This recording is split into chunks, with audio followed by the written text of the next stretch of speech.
Tras la invención de Hwoche, el uso de cohetes sembró la conmoción y el terror en toda Asia. Pero en el siglo XVII, un gobernante del sur de India le añadió algo amenazador. El reino de Mysore estaba situado en el centro del sur de India. Fue bajo el reinado del sultán Tipu que la tecnología de cohetes llevó a un nivel que los europeos ni siquiera habían comenzado a imaginar. A diferencia de sus predecesores, el cohete mysorano estaba revestido de hierro, lo que le permitía contener más pólvora y viajar a más de 1000 metros. Ese fue un gran avance con respecto al uso simple de la pólvora junto con las flechas. Obtenías un mayor alcance y un mayor impacto. Su escalofriante poder se pudo apreciar en un enfrentamiento contra los ingleses en 1799.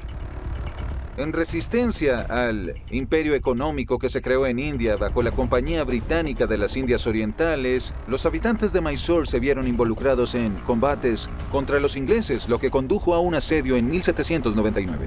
Las tropas de Tipu fueron superadas en número por 4-1. Entonces, en un intento desesperado, dispararon una lluvia de cohetes mysoranos contra los británicos, haciéndolos huir aterrorizados. La potencia del fuego iluminó el cielo y causó muchos daños en el campo de batalla, pero fue un arma de pánico porque causó más temor que destrucción. Me refiero a que esto sucedió en términos físicos. Poco tiempo después de que los británicos fueran atacados por los cohetes de Mysore, eran más fuertes que los que ellos tenían. Fueron llevados a Gran Bretaña, donde los estudiaron y aplicaron ingeniería inversa. Inspirada por esta nueva tecnología, en 1801 Gran Bretaña creó un programa de investigación de cohetes. Cuando llegamos a principios del siglo XIX, podría decirse que Sir William Congreve le dio a Gran Bretaña su propio cohete mysorano y tenía su nombre, se llamó el cohete Congreve. No son los cohetes más poderosos que han existido, pero su efecto psicológico es realmente muy acertado. Cuando un cohete Congreve explota, este produce una enorme llamarada roja y francamente debió ser aterrador. Estas cosas pueden tener un alcance de 1400 metros y no tardaron en usarse en las guerras napoleónicas, pero más contra los estadounidenses en la guerra de 1812. Cerca de 15.000 estadounidenses murieron durante la guerra de 1812 y otros 20.000 fueron tomados como prisioneros. Uno de ellos era el abogado y poeta Francis Scott Key. Durante el asedio y bombardeo del fuerte McHenry en el puerto de Baltimore, los cohetes Congreve fueron disparados hacia el fuerte McHenry. Fue algo aterrador e hizo que muchos notaran el resplandor rojo de los cohetes. Esto fue lo que Francis Scott Key describió cuando escribió esa estrofa que dice: "Y el resplandor rojo de los cohetes, las bombas estallando en el aire", para el himno de los Estados Unidos. Cuando el resplandor de uno de estos cohetes pasó e iluminó un poco la bandera estadounidense ondeando, fue una gran inspiración no solo para Francis Scott Key, sino para todos los estadounidenses que estaban en el puerto de Baltimore. Ni siquiera el resplandor rojo de los cohetes pudo derribar el asta de la bandera estadounidense, ni a la bandera misma que estuvo allí en el bombardeo. Y los llevó a sentirse fortalecidos, seguros de que incluso podían resistir el bombardeo con los cohetes de la Marina Real. Pero incluso el resplandor rojo de los cohetes palidece en comparación con una superarma soviética desatada durante la Segunda Guerra Mundial. Junio de 1941.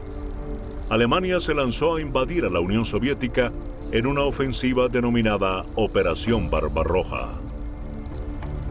La Unión Soviética y el Tercer Reich nacionalsocialista firmaron un pacto de no agresión antes de que comenzara la guerra, pero luego dejó de ser conveniente para la Alemania nazi.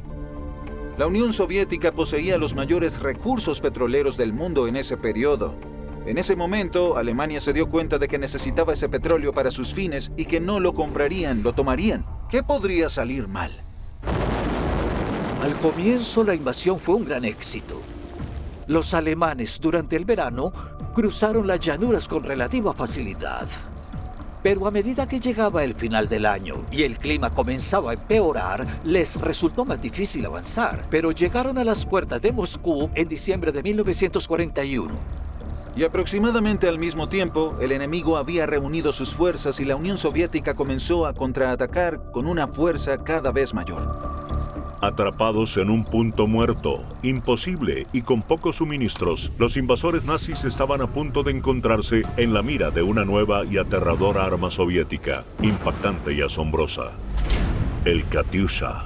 Los soviéticos lanzaron esta nueva arma secreta, un lanzacohetes múltiple que tuvo un gran efecto contra las fuerzas de combate alemanas.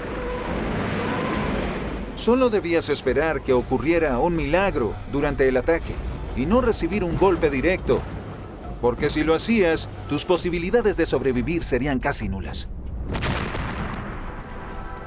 El sistema Katyusha se llama BM-13, es la designación oficial del sistema de lanzamiento con rieles sobre un vehículo. El sistema en sí era una plataforma de lanzamiento que tenía 16 rieles separados y, por lo tanto, tenía la capacidad de disparar 16 cohetes de forma simultánea. Cada cohete M-13 mide 76 centímetros de largo y pesa 42 kilos. Estos no eran para nada cohetes masivos. Fue la cantidad de estos lo que marcó la diferencia.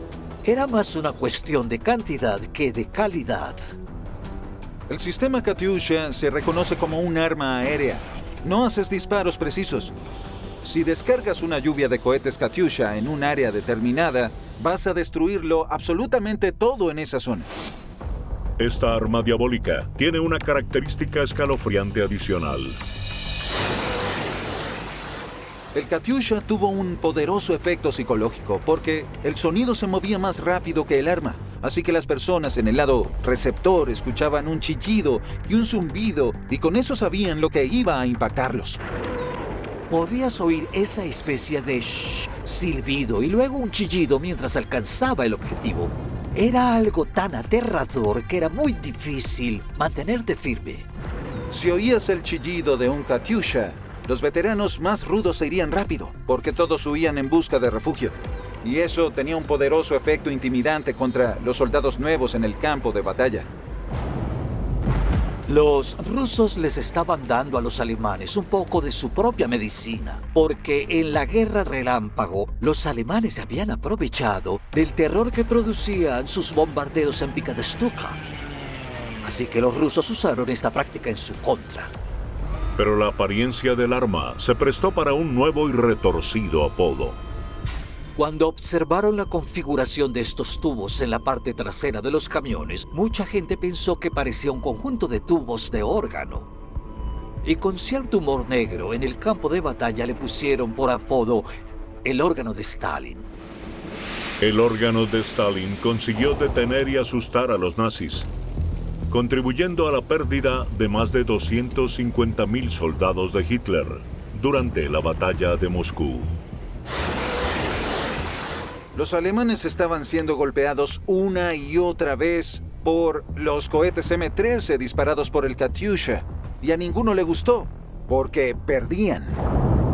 Los cohetes Katyusha realmente preocuparon a los alemanes, porque no podían defenderse de ellos y no tenían nada parecido para responder. Cuando estabas ante un asalto con cohetes Katyusha, no había dónde huir. Cubrían un área extensa del campo de batalla a la vez y dejaban muchas muertes. El letal cohete era tan eficaz que los soviéticos aumentaron su producción y encargaron 10.000 más durante el transcurso de la guerra.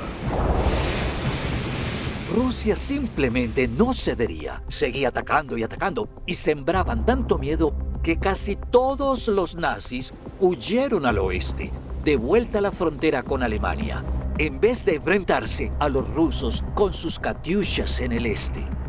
Pero de vuelta en el teatro occidental, los nazis tenían en proceso su propia mega arma ultrasecreta.